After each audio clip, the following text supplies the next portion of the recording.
सांगलीच्या जत तालुक्यातील संख येथे अनोख्या पद्धतीने गुरुपौर्णिमा साजरी झाली आहे। गुरुकडून शिष्यांना वृक्ष भेट देत गुरुपौर्णिमा साजरी करण्यात आली आहे।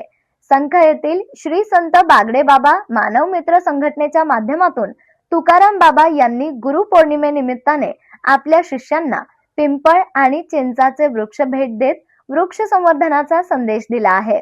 वृक्षतोड रोखावी आणि वृक्ष लागवड करावी अशी साद तुकाराम बाबा महाराज यांनी आपल्या शिष्यांना घातली आहे।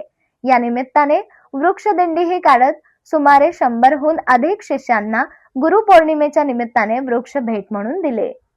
आज गुरुपौर्णिमेच्या अनुषंगानं शिष्याकडून गुरुला दक्षिणा देत असतो। गुरुकडून एक अनोखी वेगळी एक परंपरा आपण महाराष्ट्रामध्ये राबवतोय। दुष्काळ पडलेला आहे आणि एवढा मोठा दुष्काळ आहे। या दुष्काळ मात करण्यासाठी आमच्या अंगावर ताकद येण्यासाठी वृक्ष जी तोड आहे ती थांबली पाहिजे आणि कुठेतरी वृक्ष लागवड झाली पाहिजे। हा एक वेगळा संदेश या कार्यक्रमाच्या माध्यमातून आम्ही गुरुपौर्णिमेच्या माध्यमातून देतो।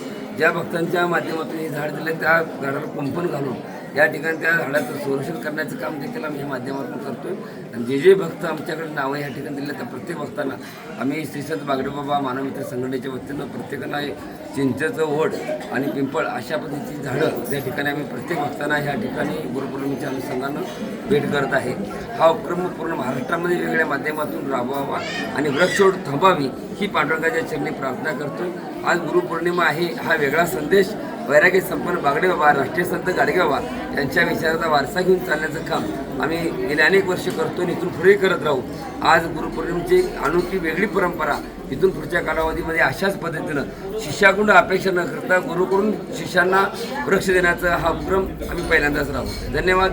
जय भगवान। बोला पुंडली